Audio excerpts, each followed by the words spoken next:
Hi, everybody. Welcome to Cover the Spread for Saturday, November 1st, 2025. Hey, if you're new to Cover the Spread, welcome aboard. Glad you're joining us here on a Saturday. Call it Football Saturday. And hey, we'll throw in an MLB because, hey, guess what? We do have a Game 7.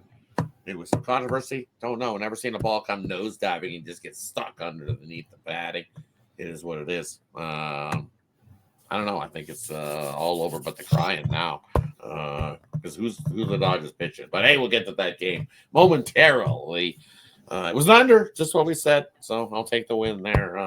Shout out the troll in the comment section. Winner! Hope he faded me because he probably took the over. I'm going to cover this for Saturday. Mention a little bit. Sorry about that, everybody. What's happening? But hey, I got Vegas out with me. I got Ninos with me. Let's get some more winners and cover the spread. Over to Vegas. How are you doing on Saturday? Doing pretty good. Some technical difficulties, but working our way through it here. Going to get to this Game 7 here in the World Series shortly. And, just excited. Got a big-time game ahead of us. I don't know. Over to Ninos. How are you doing here on the Saturday? Yeah, obviously, happy to see a Game 7, right? More baseball, just as we wished for. Obviously, going to be a tough one now. We did use up some good arms here in this Game 6, so interesting to see what the Dodgers can cook up for us here on Saturday. But definitely looking forward to that Game 7, as well as these couple college football plays we got for you. So let's get to it. Let's get to it. Let's hit the college football gridiron. We got Georgia Tech taking on NC State here in this one. I see this open 4.5 up to 5.5 total wise 57.5. Ninos' game. He's going to get us going here in this one. Who do you got? Yeah, well, we got Georgia Tech coming in here to North Carolina State, laying a decent number, 5.5 as of right now, which is, I think, a number that they can cover here on the full game. Should win this one by a touchdown or more. They've looked great so far this season, coming in at 8-0. They had that impressive win over Clemson earlier in the season, and just have looked real good since. And again, I don't think that North Carolina State here is. They've come in at 4-4, not too bad themselves, coming off a couple losses though. And again, just think they're going to be outmatched here, outclassed by this much better Georgia Tech team. Again, not thrilled about laying this 5.5. Again, do think they cover it if you've only bet full games here. But I'll be looking at the smaller spread here in the first half, still just laying 3 points here. And I just think it's a number I'm just more comfortable laying, and think they get their lead or get off to a lead early here and manage to maintain it throughout the game. So -3 in the first half for me with Georgia Tech. Heading on over to Vegas, Al. What do you like here in this matchup? Little tidbit of information here. Last year, this game was 30-29. Haynes King actually did not play in that game. He had actually a few snaps, but Aaron Philo was the quarterback there. Haynes King was injured last year at this time.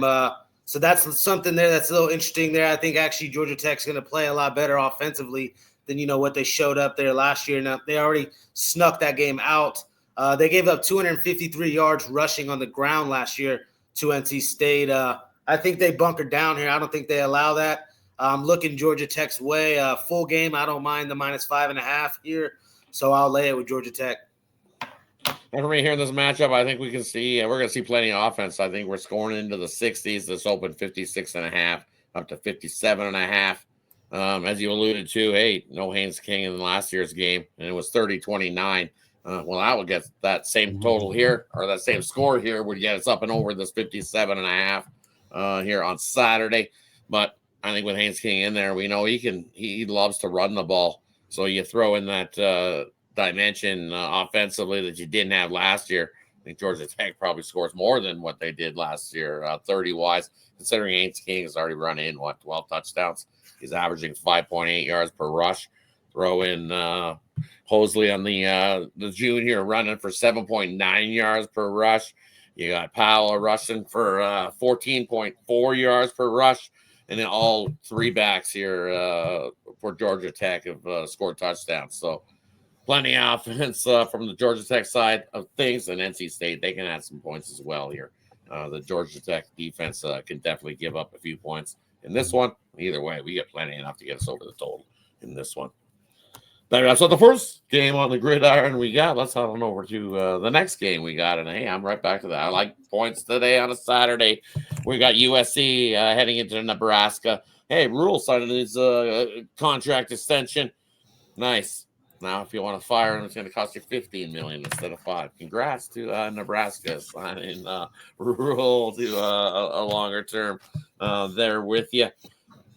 And this Nebraska squad at home, what they've done all season long is score points. You look 5-0 to the over in their home games this season, and they've been averaging how many points a game this season? Well, in their home games, 44 points a game.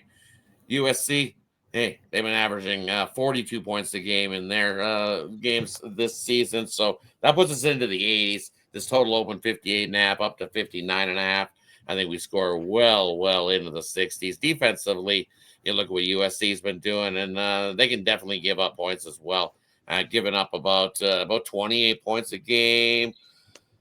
I think this just turns into a shootout. I love points early and often in this matchup. Looking at the wind, I just want to see if it's windy. 7 mile an hour wind, not too bad. It is a cooler type night here, as it is November as we're shooting this video. So temperatures have dropped a little bit. I don't care. Still going to be plenty of offense here.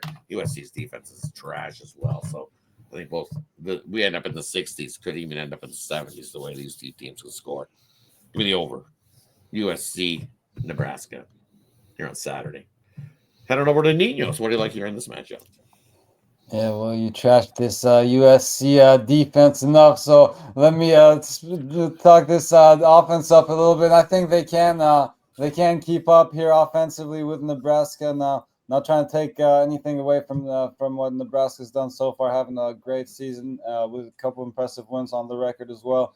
But just maybe a bit of a homer pick here in this one too. But and this is an interesting number actually, because they're laying 4.5 as of right now in the full game. But again, same -3 here that we're looking at as Georgia Tech in that first half, and it's actually juice. So actually laying a little more juice here on this one with USC, but I don't mind laying a couple extra cents here, and I'll be on USC as well here in the first half. Don't feel as strongly as I do about that Georgia Tech one, but that's where I'll be. I like a lot of offense. I'm with Rodd on that one and in here, but I'll take USC -3 in the first half here. Heading on over to Vegas. Al, what do you like here in this matchup? I definitely could see USC, being in this game and a little bit of a shootout here. But I got to take the points here with Nebraska. I was on a +6.5. It's down to 4.5. I do think Raiola in this offense could go stride for stride with USC. I'm not in love with the running game from USC. They still have a freshman back there who, he's looked solid so far this year, but again, still just a freshman. I like more what Emmett Johnson can do this run game here with Nebraska. And, Raiola does get a lot of hate, but I think he is an elite prospect. He's only came in, this kid could have been the quarterback of Georgia and, decided to flip last minute to Nebraska like that. I think Georgia would definitely love to have him at quarterback right now. He has the capability to throw these sidearm type maneuver throws, and I actually like Raiola as a prospect. So yeah, I'll take the +6.5, which is now +4.5. I'll take that there as well. Maybe even a money line sprinkle here at home. Rule just got the contract extension. I can go on and on here. I like Nebraska. Hey, well, that wraps up R2 on the college slate. Let's head on over. Game 7, World Series. This is Vegas Al's game. He's going to get us going here in this one. Who do you got? Well, we just knew we were going to see this Game 7, right, guys? Just had a feeling in my gut that the Dodgers would find a way to sneak that one out. They did. Looking like they're probably going to have to go to Ohtani here, open up. We'll see how long they go with him here, 3-4 innings maybe at the absolute most. A lot of tired arms on both sides here. I'm going to go with the Dodgers, though, to win this World Series here, Game 7. I get on the road here in Toronto, but I've stuck with my pick throughout this series, and I'm not going to fade it here now. -130, -131 I'm seeing here. Scherzer I'm seeing expected on the mound for the Blue Jays. Not in love with him here. Game 7 situation.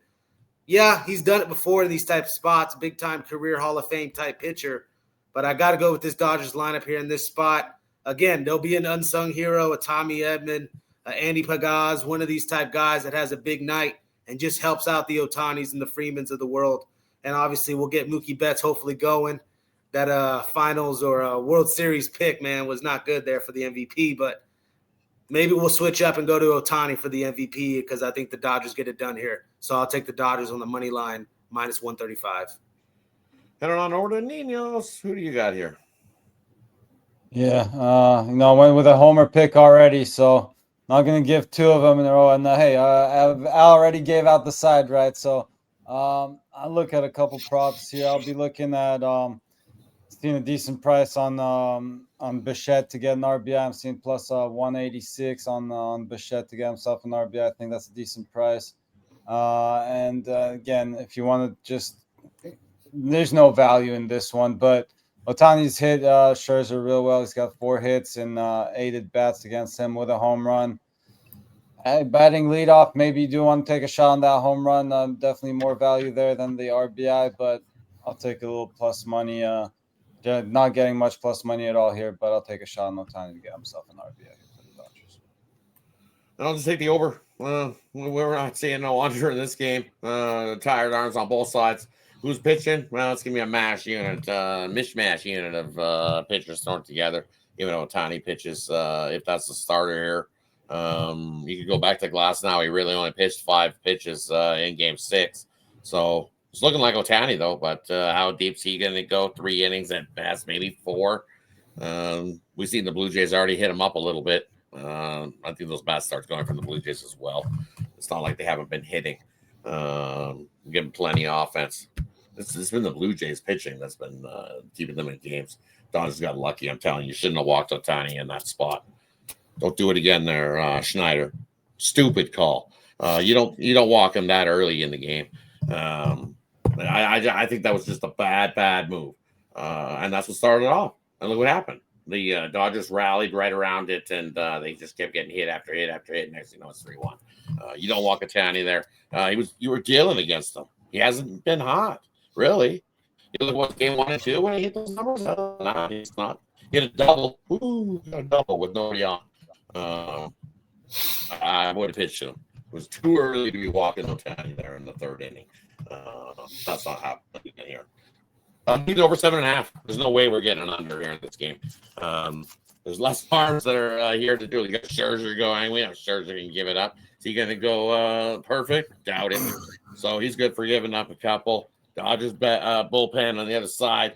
Well, you got no Sasaki going. So there's no way he's coming back after that 2.5 inning performance there from him in game 6. So Blue Jays bullpen, same thing. We've seen Bassett. We've seen some other guys in their bullpen as well. This could turn into a smash fest to finish off game 7. Everybody's like, game 7, give me an under. No, I'm taking the over here in this one. I'll take the other way. Hey, that wraps up Saturday's slate here on Cover the Spread. Thanks, everybody, for tuning in. Let us know in the comment section below what you think about the 3 games we covered here today. Quick little recap before we head on out. We got Georgia Tech taking on NC State here in this one. Ninos' game. He says Georgia Tech gets off to a hot start. Grabbed them there in the first half, first quarter, first half, right? First half. Laying less than a field goal. Should have known that. Yeah, Georgia Tech. Field goal or less. We're on the field goal list. So take Georgia Tech there in that one. Next game we got USC taking on Nebraska. I'm taking the over. We see plenty of offense from both these squads. Defense optional in that one. Take the over. Blue, and then we got the Dodgers taking on the Blue Jays. Vegas house game. He says take the Dodgers to win the World Series there in that one. Hey, thanks everybody for tuning in. Have yourself a wonderful Saturday. Let's do what we always do, and that is cover the spread.